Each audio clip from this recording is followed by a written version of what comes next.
জয় যিশু। গীত সংহিতা 9 অধ্যায়। গীত সংহিতা 9 অধ্যায়। অনেকে মনে করে থাকেন 9 ও 10 গীত কোনো এক সময়ে একসাথে ছিল।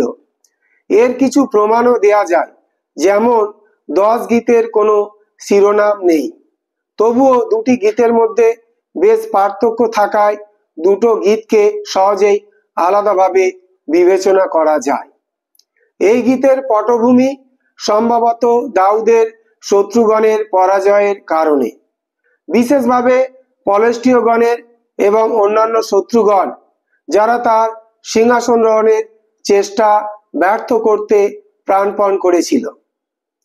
কিন্তু দাউদ সমস্ত শত্রুদের পরাজিত করে সিংহাসনে বসেছিলেন। কিন্তু দাউদ সমস্ত শত্রুদের পরাজিত করে সিংহাসনে বসেছিলেন। সম্ভবত এই ঘটনা তার রাজত্বের প্রথম দিকে ঘটেছিল। 2 শমূয়েল 5 অধ্যায় 8 পদ। দাউদের এই সব বিজয়ের পশ্চাতে ছিল ঈশ্বরের অবদান। দাউদের এই সব বিজয়ের পশ্চাতে ছিল ঈশ্বরের অবদান। দাউদ অত্যন্ত সুস্পষ্টভাবে এই বিজয়ের জন্য ঈশ্বরকে ধন্যবাদ জানিয়েছেন। দাউদ অত্যন্ত সুস্পষ্টভাবে এই বিজয়ের জন্য ঈশ্বরকে ধন্যবাদ জানিয়েছেন। দাউদের এই বিজয়ের প্রশংসা ঈশ্বরের প্রাপ্য। 1 থেকে 10 পদ বিজয়ের জন্য ঈশ্বরের প্রশংসা গান। 1 থেকে 10 পদ বিজয়ের জন্য ঈশ্বরের প্রশংসা গান। দাউদের জীবনে রাজপদে উন্নীত হওয়ার পশ্চাতে ছিল ঈশ্বরের আশ্চর্য অনুগ্রহ। দাউদের জীবনে রাজপদে উন্নীত হওয়ার পশ্চাতে ছিল ঈশ্বরের আশ্চর্য অনুগ্রহ। মোয়াবীর গলিয়তকে বধ করা থেকে আরম্ভ করে সিংহাসনে বসা পর্যন্ত ঈশ্বর আশ্চর্যভাবে তাকে বিজয় প্রদান করেছেন। এসব কিছুর জন্য ঈশ্বরের প্রশংসা ও স্তব করা তার কর্তব্য। শুধুমাত্র মৌখিক প্রশংসা নয়, কিন্তু দাউদ অন্তর থেকে এজন্য ঈশ্বরের ধন্যবাদ ও প্রশংসা করেছেন। আমরা কি আমাদের জীবনে সফলতার জন্য, সার্থকতার জন্য ঈশ্বরের প্রাপ্য প্রশংসা করে থাকি? আমরা কি দাউদের মতো বলতে পারি, আমি তোমাতে আনন্দ করব, উল্লাসিত হব? আমরা প্রায় আমাদের সফলতার জন্য নিজেদের প্রশংসাই করে থাকি। দাউদের শত্রুগণ কেন পরাজিত হয়েছে? কারণ দাউদের শত্রুরা ছিল ঈশ্বরের শত্রু, ঈশ্বরের প্রজাগণের শত্রু। তাই ঈশ্বরই তাদের পরাস্ত করেছেন। তারা ঈশ্বরের সামনেই পতিত হয়েছে। ঈশ্বরই তাদের বিচার করেছেন।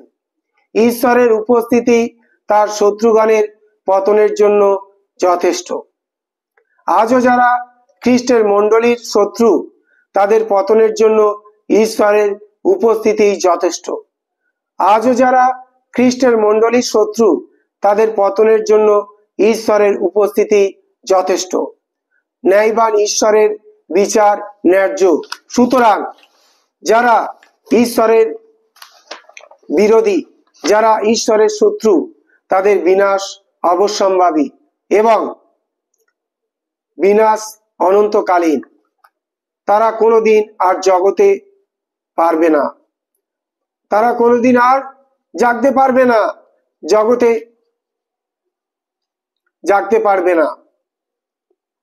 দাউদের সময় যারা ছিল তার শত্রু, যেমন পলেষ্টীয়গণ, মোয়াবীয়গণ, আম্মানগণ, ইদোমীয়গণ, এদের সকলের উপরেই ঈশ্বরের বিচার নেমে এসেছিল।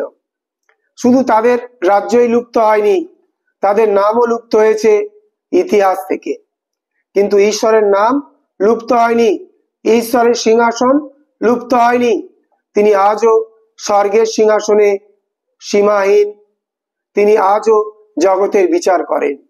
তিনি আজও স্বর্গের সিংহাসনে সমাসীন। তিনি আজও জগতের বিচার করেন। তিনি আজও দুষ্ট জাতিকে শাসন করেন, বিচার করেন। ঈশ্বর অপরিবর্তনীয়, তিনি চিরকাল এমনই থাকবে। তিনি চিরকাল এমনই ভাবে জগতের জনগণের বিচার করবেন। ঈশ্বর চিরকাল বিচারক, ঈশ্বর চিরকাল বিচারক। আর এটি ধার্মিকদের জন্য, ঈশ্বরের ভক্ত সন্তানগণের জন্য আশীর্বাদ স্বরূপ। ঈশ্বর ভক্ত সন্তান যখন কষ্ট পায়, দুঃখ পায়, শত্রু কর্তৃক তাড়িত হয়, তখন ঈশ্বরই হলেন ভক্তের সহায়, নির্ভর ও আশ্রয়। জগতে ঈশ্বরের সন্তানগণের জন্য অত্যাচার, নিপীড়ন খুবই স্বাভাবিক। হয়তো ঈশ্বর এসে আমাদের দুঃখের হাত থেকে, নিপীড়নের হাত থেকে সরাসরি মুক্ত করেন না, কিন্তু ঈশ্বরের ভক্ত সন্তানগণ তাদের বিশ্বাসের পাখায় ভর করে ঈশ্বরের কাছে আশ্রয় পেতে পারে। ঈশ্বরের শক্তি ও পরাক্রমের ও প্রতিজ্ঞার নিশ্চয়তায় বিশ্বাসীকে দেয় দুঃখ জয়ের ধৈর্য ও শক্তি। যারা ঈশ্বরকে যত জানে, তারা ঈশ্বরে তত বিশ্বাস করে। আপনি কি জানেন ঈশ্বর ন্যায় বিচারক, ঈশ্বর ধর্মশীল? তাহলে আপনি প্রকৃতই ঈশ্বরের উপরে নির্ভর করতে পারবেন এবং ঈশ্বর আপনাকে সাহায্য করতে পারবেন।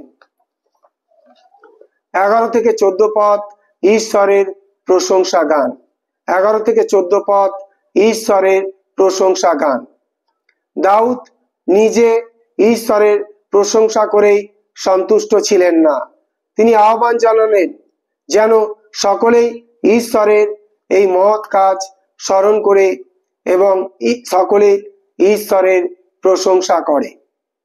যত বেশি কণ্ঠ ঈশ্বরের প্রশংসা করে, ঈশ্বরের ভক্তগণও তত বেশি আনন্দিত হয়। ঈশ্বরের সুনাম আর তার কার্য যেন জগৎবাসী জানতে পারে, এটি ঈশ্বর ভক্তের আকাঙ্ক্ষা। পলেষ্টীয় আর প্রতিবেশী জাতিরা ঈশ্বরের দেশ আক্রমণ করে অনেক রক্তপাত করেছে, অনেক অশ্রু ঝরিয়েছে, পুত্রহীনের ক্রন্দন আকাশ বিদীর্ণ করেছে। ঈশ্বর সেই সব দুষ্টদের শাস্তি দিয়েছেন। তাই দাউদ সবাইকে ঈশ্বরের ধন্যবাদ আর প্রশংসা করার জন্য আহ্বান জানাচ্ছেন। দাউদ আজকে রাজা রূপে প্রতিষ্ঠিত হয়েছেন, কিন্তু তার শত্রু শেষ হয়নি। দাউদ নম্রতার সাথে তার এই রাজপদের নিরাপত্তার জন্য ঈশ্বরের সাহায্য যাঞ্চা করছেন। এখনো যারা তার গুপ্ত শত্রু রয়েছে, ঈশ্বর যেন তাদের হাত থেকে দাউদকে রক্ষা করেন। মৃত্যুর দ্বার থেকে একমাত্র তিনিই মুক্ত করতে পারেন। তাই দাউদ ঈশ্বরের প্রশংসা করতে চান। মুক্ত কণ্ঠে সর্বসমক্ষে তিনি উল্লাস করতে চান ও ঈশ্বরের প্রশংসা প্রচার করতে চান। 15 থেকে 17 পদ দুষ্টের পরিণতি। 15 থেকে 17 পদ দুষ্টের পরিণতি। দাউদ তার জীবনের অভিজ্ঞতা থেকে দেখতে পেয়েছেন যে দুষ্টের পতন অবশ্যম্ভাবী। তাই তিনি সুস্পষ্টভাবেই বলতে পারেন যে দুষ্টের পতন ঘটবে। দুষ্টেরা পতনের জন্য খাদ কেটে থাকে, কিন্তু সেই খাদে নিজেরাই পতিত হয়। পলেষ্টীয়রা সব সময় ইসরায়েলকে পতিত করতে চেয়েছে, কিন্তু শেষ পর্যন্ত তাদেরই পতন হয়েছে।